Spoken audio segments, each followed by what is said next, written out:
Hey everybody, this is Adam from the Oklahoma board gaming community, and today we're going to be giving you video of our Game 3, one of the first G&Ks of the year. We're going to have Night's Watch Banner of the Wolf versus Tyrell Banner of the Wolf.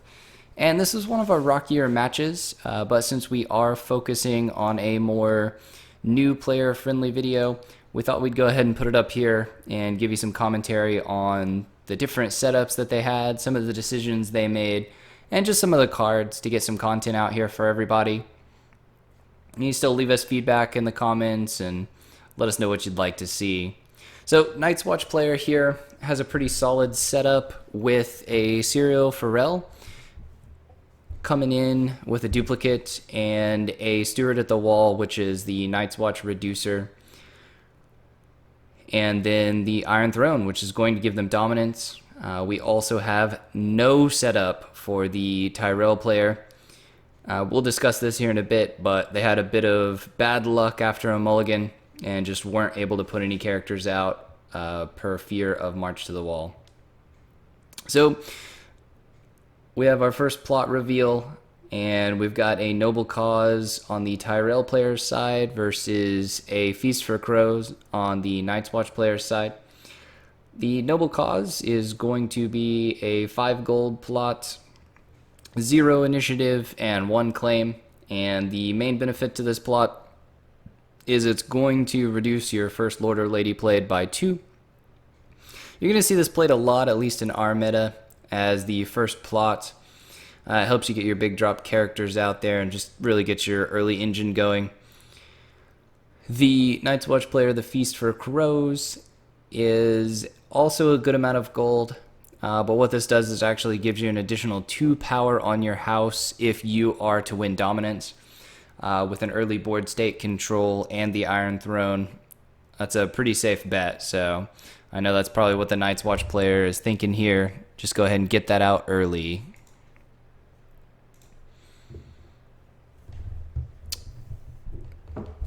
So in the income phase here, you see the Night's Watch player also is playing a meager contribution, stealing one of the 5 gold gained by the Tyrell player. Tyrell player is chosen to go first in initiative and marshals their reducing character, Garden Caretaker.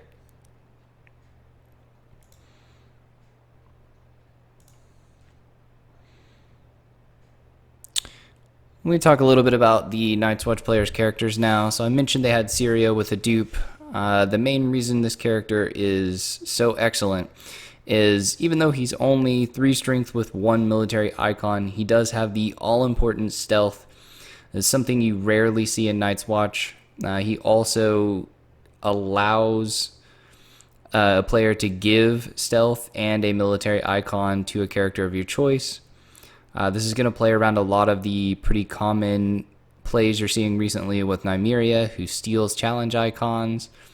In addition, sometimes you just need that extra stealth. You don't even care about the icon, you just need to get by another character. And for the Night's Watch, we are marshalling a Rose Road, which is a limited card, only allowed to play 1 limited per phase. So we've got the Rose Road, which gives you 1 additional gold every income phase after this. Then we also have the Ranging Party coming in, 5 strength, military, and power, with a Long Claw on it, which is increasing its strength by 1 and giving it renown. So in challenges phase here, you'll see Tyrell player did go ahead and initiate a power challenge of 1 strength, which will allow the Ranging Party to win and gain a renown. And then pass the challenges to Night's Watch, which just quickly and immediately swings in a unopposed military challenge to kill that Garden Caretaker and take 1 power for unopposed. Then as we go to dominance, you're going to see 1 power gained for dominance, higher strength standing, mostly because she had 2 gold or 2 money left on her plot card, not because she had any strength standing. And then the plot itself will trigger to take her from 2 power to 4. Actually, to 5, sorry. I'm missing the renown on the ranging party. And that will be round 1. We're going to go into round 2 as they think about their plots. And discard down to their reserve limit, it looks like. This Tyrell player discards a Lady Sansa's Rose and I want to say a Growing Strong.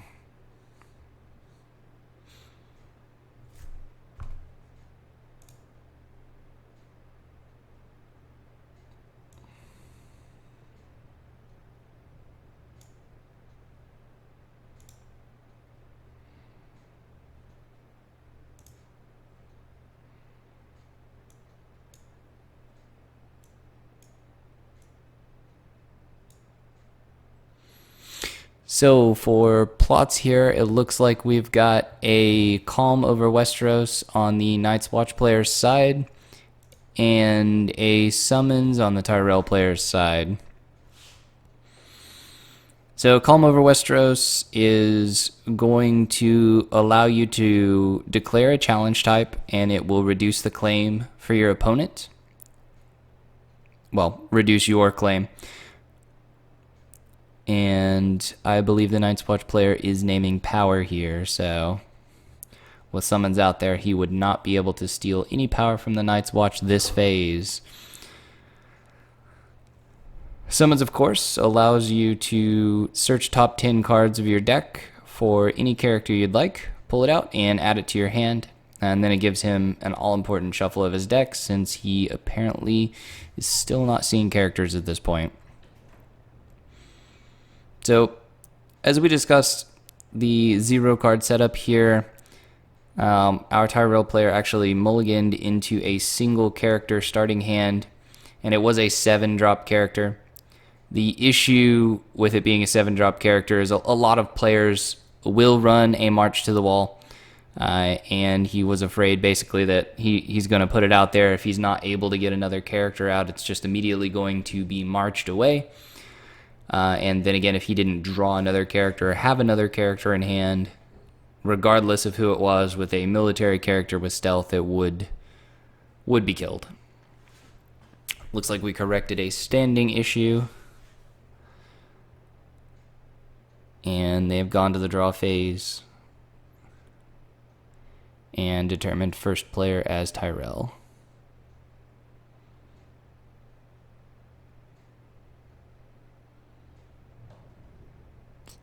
Tyrell player again says they will not marshal anything, single character in hand still. So this is a rare phenomenon in Game of Thrones. This is actually one of the few times I've ever seen it happen. Typically, you're going to be able to play around a poor starting or poor setup hand. This happened to be just a perfect storm. Most people run 30 to 35 cards of characters. There's more than half of your 60-card deck. So you are seeing what is a rare occurrence.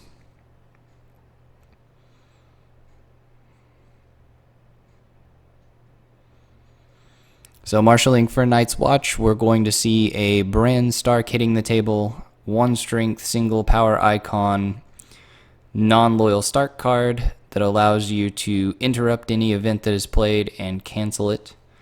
This is a free cancel. Does sacrifice Bran, but does not kill him, puts him in the discard pile. And then we're seeing one of my favorite new cards, the Unsworn Apprentice, hit the mat down there at the bottom. He's 3 cost 2 strength, and as you can tell, he doesn't have a challenge icon.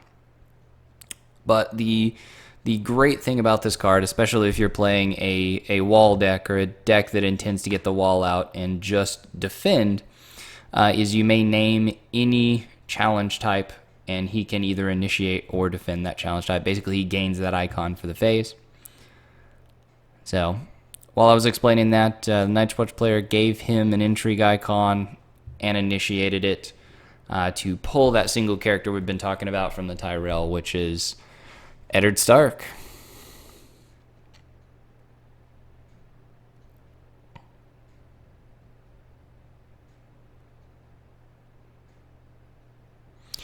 We'll now see a single strength power challenge for the unopposed bonus, no power to steal on the Tyrell player's house, and then a military again for unopposed power and 1 for renown.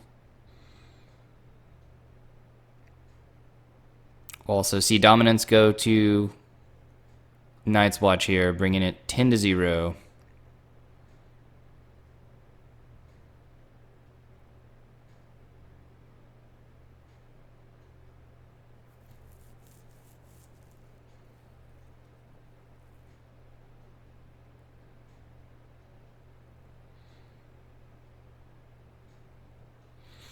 I gotta say, I give a little bit of a shout out to our Tyrell player here for being a good sport. It's never good to have this happen, and to continue going out here and playing the game out.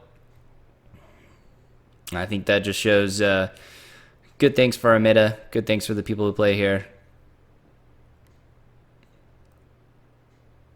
and just general good sportsmanship. So plots going into round 3. We've got calling the banners on the Tyrell player's side.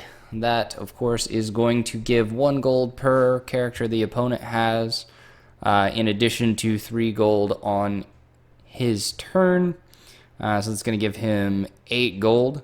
And then we're seeing a noble cause on the Night's Watch player's side, which typically to me would indicate they're going to drop a high cost lord or lady. Maybe I would expect a Sansa out of a Night's Watch deck.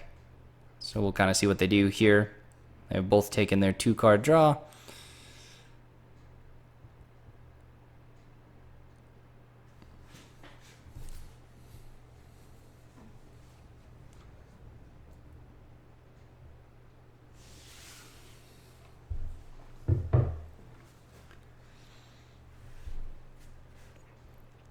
Looks like we're seeing a Maester Aemon hit the board. Maester Aemon, one of the best cards in Night's Watch in my opinion.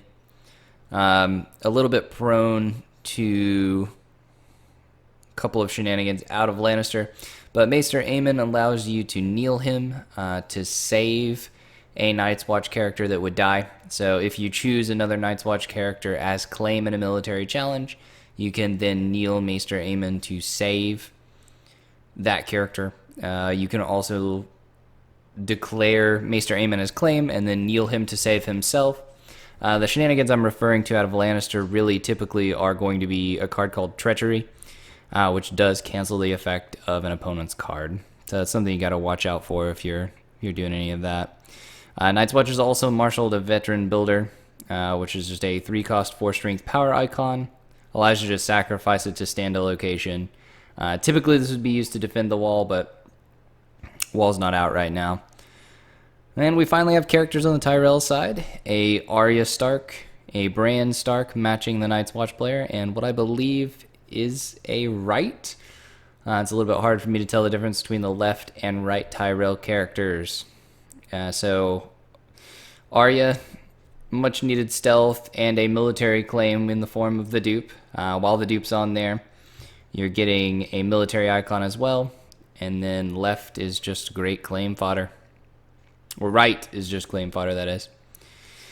So Night's Watch initiates another unopposed intrigue challenge. No intrigue icons on the Tyrell player's side still.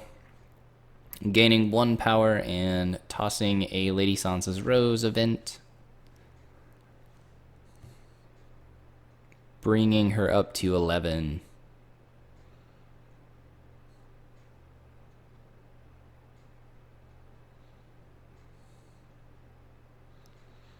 So we're now going to see a military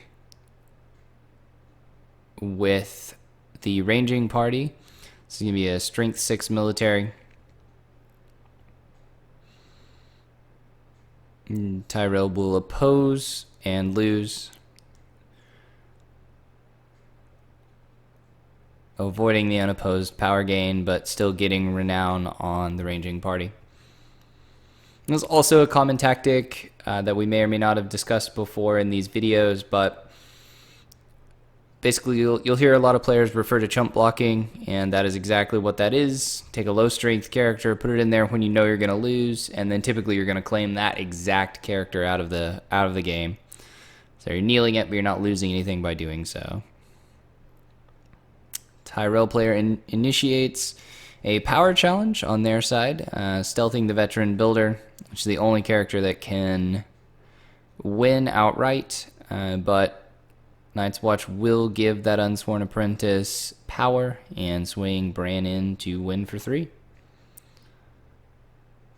So Night's Watch is still going to gain dominance here, going to 13 power.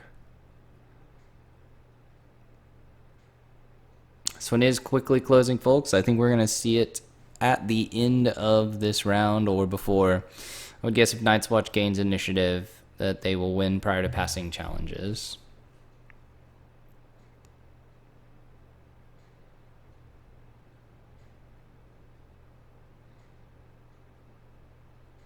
So we're going to see a filthy accusations on the Night's Watch side, allowing her to kneel any character of the opponent's board. And then we're going to see a trading with the Pentoshi on the Tyrell player's side. This is a little bit of a controversial plot in that it gives you 10 gold, but it's going to give your opponent 3 gold immediately.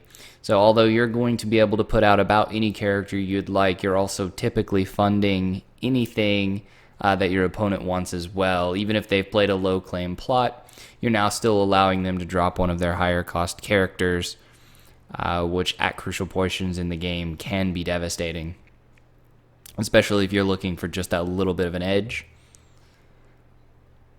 Looks like we have Arya knelt from the filthy accusations. And in marshalling, we're getting Castle Black marshaled for the Night's Watch. Got a bit of a glare on that card, but Castle Black will allow you to kneel Castle Black to declare a defending Night's Watch character. It's going to stand them back up during a challenge, and it's going to give them +2 strength during that challenge as well. So if you've already knelt them to defend, you can stand them back up and give them 2 power during that challenge. Also see a second ranging party out there. No renown on that one, but just extra power in military.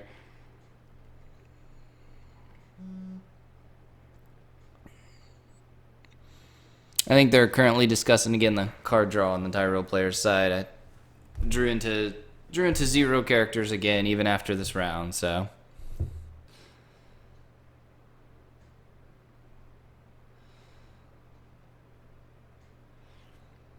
we are finally seeing a big character come out there for Tyrell, though. We see the Knight of Flowers, which is one of typically the key cards to that house.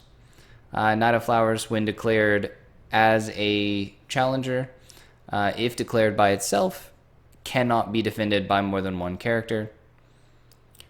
Also, we're seeing a little bird played on him, which gives him the 3rd icon, the intrigue icon. So he's now a 5 strength tricon.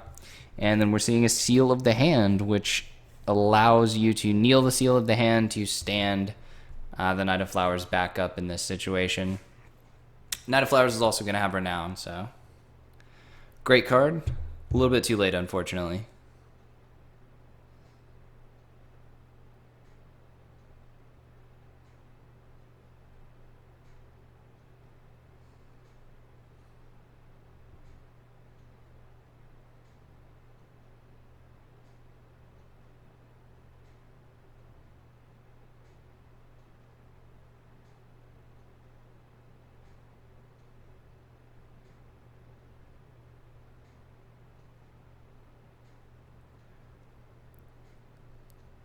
So we've got a military challenge here with both ranging parties.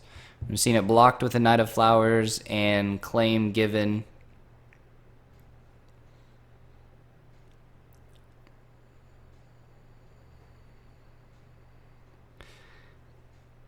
And so the Knight of Flowers is currently knelt. You get the renown on that card. I believe there was a little bit of confusion attempting to use Castle Black to stand a character during offense. This is a defense only used card, so Can't stand that character back up. Gonna have to settle with that little bit of renown and keep moving on. Are sitting at 14-0 though. Initiating an intrigue challenge with Maester Aemon. Looks like we're going to use Seal of the Hand to stand and then place Knight of Flowers in there with that intrigue icon on Little Bird. He is going to win that challenge and gain a renown, putting him on the board. We'll see the final challenge come in here, though, as an unopposed power challenge with that veteran builder. Unopposed bonus puts it at 15, and go ahead and end the game here. So I just want to thank everybody, both the players here, for both being good sports, letting me video, and dealing with my commentary here. All of you listeners out there and supporters of the Oklahoma board gaming community, you're what makes the community run, and I hope to continue to give good videos for you. And leave me comments if you want anything changed or you just like to give us some input here. Thanks, everybody, and have a good one.